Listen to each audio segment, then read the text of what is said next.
Hey everybody, it's Jason Blaha here, and today I want to chat with you guys a little bit about this entire topic of carryover. Because this is something that comes up a lot when people will see me do different max effort lifts, and they'll say stuff like, Jason, what's the benefit of doing this max lift? Does this carry over and all that? And it's like, what is the benefit of me box squatting with a cambered bar? Well, the benefit is that it's not the straight bar. That's the benefit. The bar has a slightly different center of gravity and swings different than a straight bar. That is the actual benefit. Someone will say, what? Because we want to max on different exercises. Right? With the system I use, we max on different exercises. And as far as carryover goes, people get too caught up in carryover. Are we training much real hypertrophy with max effort lifts? Right? No. No. Do you think that I grew from that 2.5 inch deficit deadlift right there? Do you think that I got bigger as a result of doing that? Most people would say, well, probably not significantly. Probably it added and contributed to training. So why would we care about carryover? What does carryover mean? I want people to think about that. They'll say stuff like, well, I want this to carry over to my big lift. Well, there's only two things that carry over to your other lift. Either you hypertrophied the muscles in the right joint angles, in the right spots to give more potential for force production. You learned to explode harder, or you learned to push against a maximum weight. Hence, max effort, dynamic effort, and repetition effort work. Okay? The only carryover you're going to get is, did it hypertrophy the muscles at the right joint angles? Did it hypertrophy your pecs, your triceps, your quads, whatever, at the ideal joint angles to put muscles into hypertrophy the right muscle fibers to give you more on your lift? Okay, what else are we doing then? Like, why are we maxing then? We're maxing out to develop intramuscular coordination. Well, intramuscular coordination does prepare the muscles. Now, it is oftentimes a big part of neuromuscular response, and it will sometimes potentially offer some better potential for the highest threshold muscle fibers for hypertrophy. There's some data on that it contributes, and it pre-fatigues them before your other work. But in that case, what are we dealing with? Intramuscular coordination. Well, that means, did we force those muscles to contract against a maximum weight? Well, that's quite a bit different, isn't it? Okay, so this good morning right here, what muscles contracted against a maximum weight? Instead of 515 cambered bar good morning. Well, my hamstrings, glutes, probably all of my erectors, all the way through my back, hip extensors. All those muscles had to contract against a maximum weight. Same thing, this buffalo bar box squat with heavy chains. Right? Well, all the muscles involved in squatting. Now, people would say, but it's not exactly the back squat. But are the same muscles used? Yes. Did all the muscles involved have to contract against a maximum weight? Yes. So we developed intramuscular coordination in my quads, my glutes, right? All the hip extensor muscles, the quads, had to stabilize it and hold it with the back.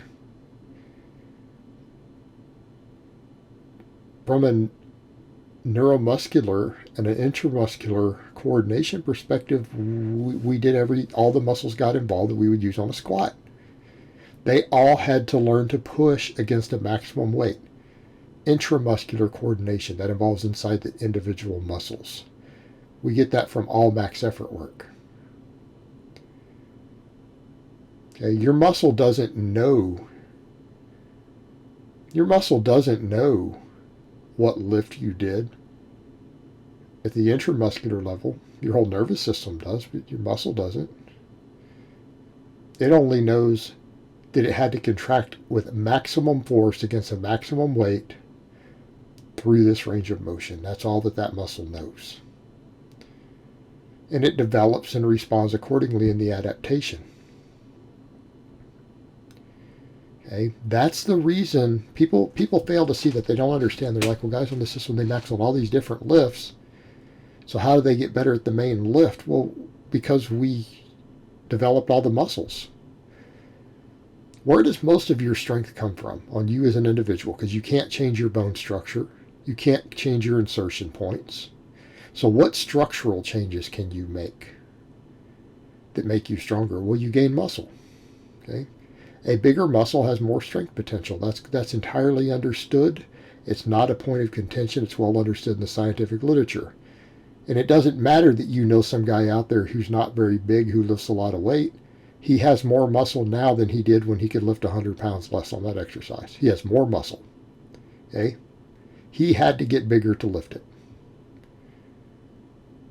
He went from small to being slightly less small, maybe. Okay? But there's leverages, there's height, there's all that stuff. There's a lot of stuff going on. But he still had to gain muscle. Like a bigger muscle has more strength potential. You might have to gain more muscle than your friend to put 100 pounds on your squat. Or vice versa. Okay? So the structural changes are hypertrophy. Well, the hypertrophy needs to carry over to some extent, right? We need to build the muscles that are going to lift the weight. And if you have a muscle involved as a primary mover that's too small, you need to bring that muscle up or it's going to limit what you can lift. Okay? Weakest link will always limit what you can lift. But how do we bring up a weak link? Like when people talk about bringing up a weak link, what do? They hypertrophy it. They don't do 1 rep maxes. They come in and do a bunch of volume. They build the muscle up. It has more strength potential now. That's specific. And oftentimes we do it and do certain things at the same joint angles. Like, if you're a little weak near the bottom of the bench, doing a floor press for your pec hypertrophy works really well. You can do other stuff, but that one's going to have really good carryover. If you're doing that for part of the hypertrophy, it's gonna maximize what you're getting from the other movements you're doing for your chest to really carry over to the bench well. Okay? But our maxes are not building muscle for the most part. They're contributing slightly to the total training response that builds muscle. They help build muscle, but they're only a few reps in the grand scheme of things every week. We're maxing to develop intramuscular coordination and to learn how to strain and how to grind and get yourself into position in different angles. Well, that carries over. If something goes wrong on a true max lift, if you've learned to do your box squats or whatever with 3 different barbells that push you into different angles, if you happen to slip out of your groove when you're lifting a true max, because that tends to happen on true maxes, you've now learned to push maximally at the different paths. Well, that will have carryover. It's not carryover with the perfect path per se in the movement pattern, but the muscles have all conditioned to it. So number one, it does help you lift maximum weight because the muscle is used to contracting maximally. But also if you've done some of these variations, let's say you use a cambered bar, an Olympic bar, and a safety squat bar, and you've maxed out with all of those for squatting. One of them pulls you backwards and one of them pulls you forward. So if something starts to get catawampus in your squat when you go to hit a true max, it's got to go one direction. Something has to shift one direction or the other for it to start to go wrong. And if it does, and you've trained both other directions and have used a maximum weight on them, you have prepared yourself for that eventuality. You're more likely to be able to go ahead and lock it out when something goes wrong. And we won't even get into the other injury preventions. And the rotating max lifts is a great way to reduce injury risk dramatically. Good way to stay unhurt. Positive thing. But what you need to remember, it's about intramuscular coordination and just learning to be strong at every angle. That has carryover, it's just not the carryover that people want to talk about. But it really doesn't matter at the end of the day. These are not high skill exercises. Usually, if there's something wrong with your technique, it's a mobility or a strength issue when you're no longer a novice lifter, if you know decent form. Okay? Practicing your form will not make that better. You have to develop the movement of the joint or the weak link to fix it. Okay? So the carryover doesn't matter to the degree that people think it does on a lot of that stuff. All right, guys, but that's really all I have to say on that today. I hope it's been informative, and I will talk to you guys next time.